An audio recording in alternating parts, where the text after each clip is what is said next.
주님 평화. 네, 오늘은 차마 여러분께 얼굴을 보여드리기가 죄송해서 낙엽을 보여드리면서 말씀을 나눌까 합니다. 우선 지난 토요일 정말 황망하게 이 세상을 떠난 많은 사람들 기억하고 또 그들에게 하느님의 자비와 또 구원의 은총이 이루어지길 바라면서 특별히 또 남은 유가족들의 그 아픔과 슬픔 주님께서 위로해 주시기를 또 바랍니다. 여러분들도 함께 기도하시기를 기도하고 계시리라 믿습니다. 제가 왜 얼굴 뵙기가 부끄럽다라고 말씀을 드렸냐면요, 그냥 오늘 복음 말씀이 특별히 이 수도 생활을 하고 있는 저희를 포함해서 성직자 수도자들에게 참 큰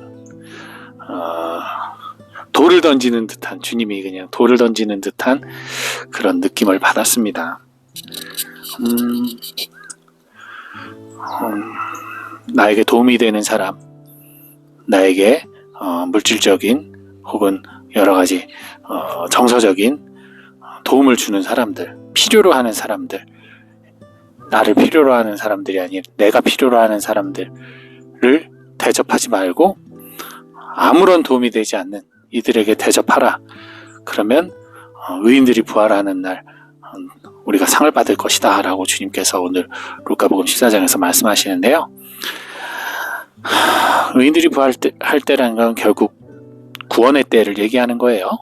부활이라는 얘기가 결국 주님의 재림날, 구원의 날, 심판의 날, 하늘나라의 영광을 얻을 것이라는 얘기인데, 너무나 당연한 얘기고 우리 이것을 해석하는 게 그렇게 어렵진 않을 겁니다. 다만 오늘 저는 그런 생각이 들었어요. 저희 수대는 선교를 하는 수대입니다. 또 루카복음 4장에 나오는 희년 선포, 가난하니 억눌리니 병든 이들을 위해서 봉사하는 것을 저희 카리스마로 삼는 수도예요. 하지만 한편으로는 여러분들의, 많은 분들의 사랑에 후원 없이는 저희는 먹고 자고도 할 수 없는 그러한 사람들입니다. 즉 저희도 누군가의 도움을 받아서 또 도움이 필요한 이들을 돕는 공동체죠. 그런데 과연 우리가 사람들이 도와주고 많은 분들이 사랑으로 또 관심으로 우리에게 베풀어준 은혜만큼의 사랑을 가난하고 억눌린 이들에게 전달하고 있는가 라고 생각해 봤을 때 물론 도와주시는 분들 마음을 너무나 잘 알기에 이런 생각하는 것조차도 죄송스럽지만, 제가 지금 유기선장으로 여기 유기선 형제들과 함께, 학생 형제들과 함께 지내면서 말 그대로 여기서 잘 먹고 잘 지내고 있죠. 때로는 외식도 하고 함께 놀기도 하고, 모든 게 사실 후원해 주시는 분들의 정성으로 저희가 그렇게 편하게 지낼 수 있는 거죠.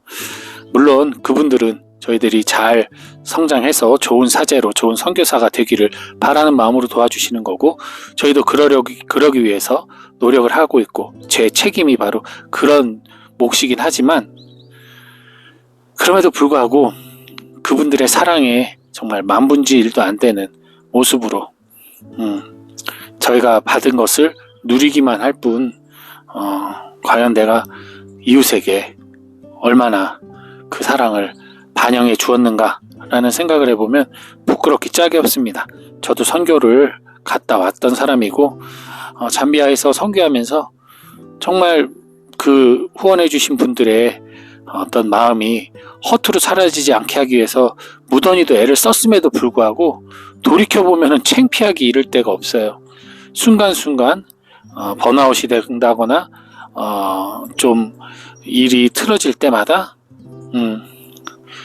그분들의 사랑을 잊고 그분들의 기도를 잊고 내가 추구하는 일이 안 됐다는 그것만으로 실망하고 화가 나서 몇 날 며칠을 손 놓고 또 외면하고 했던 기억들, 그리고 거기서 건축을 하다 보니까 사람들을 부렸는데 그 사람들과 파워게임 하면서 때로는 그 사람들을 무시하고 그 사람들을 세속적으로는 슬기롭게 이용했다라고 표현할 수 있을지 몰라도 신앙적으로 봤을 때는 착취한 것과 다름없이 그 사람들을 이용했던 것들, 그런 것들을 생각해보면 너무나 부끄럽고 창피합니다.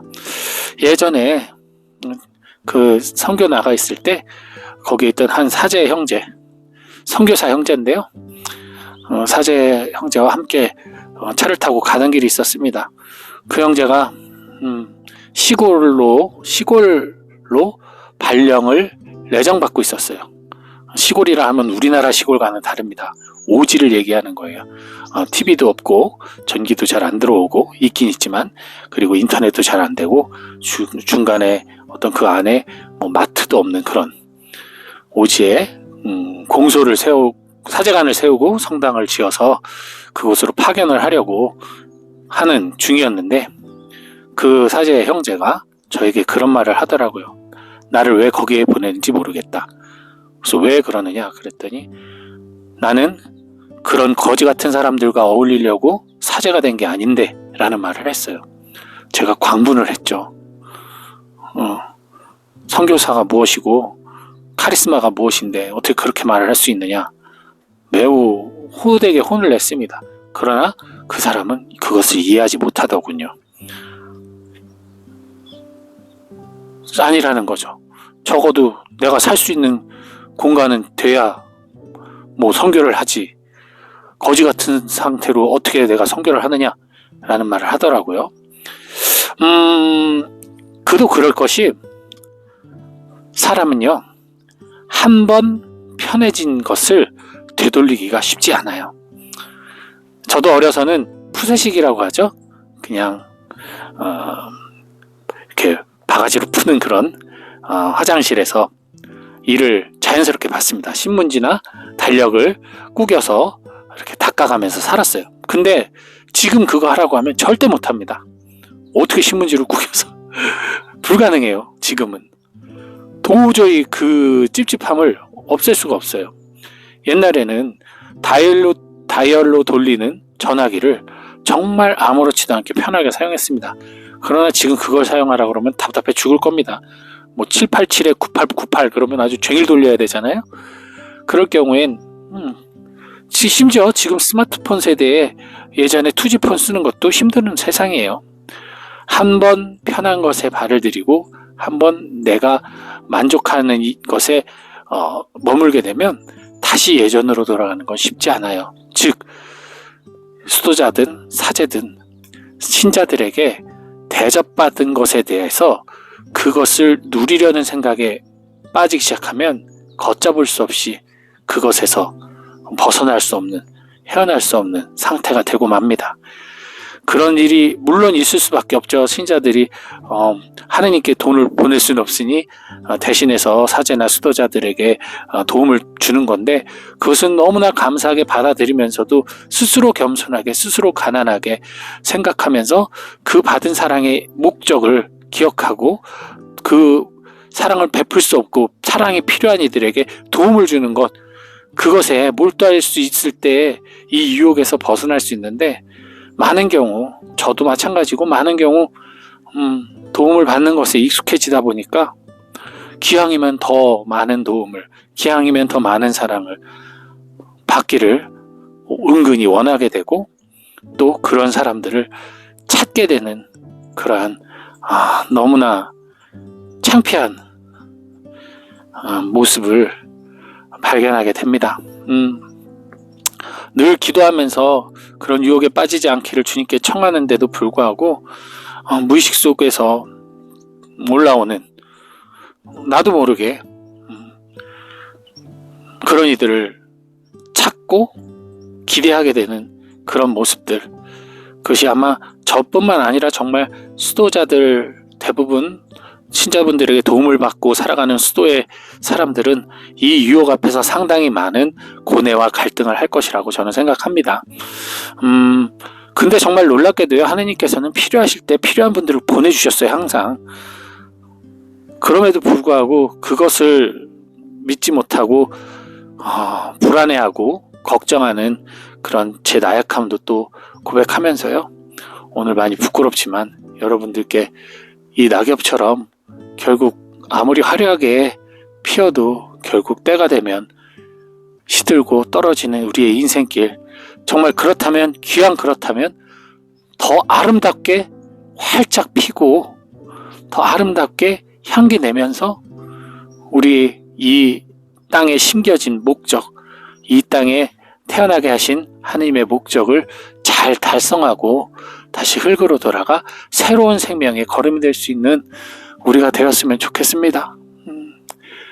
나무는 저 많은 나뭇잎을 잃어도 걱정하지 않아요. 내년에 다시 새로운 이파리로 살아날 테니까요. 저희도 부활로서 살아날 수 있음을 믿으며 오늘 이 낙엽 하나 떨어뜨리듯 나의 마음에 욕심 하나 떨어뜨려 봅니다. 행복한 하루 되세요. 주님 평화.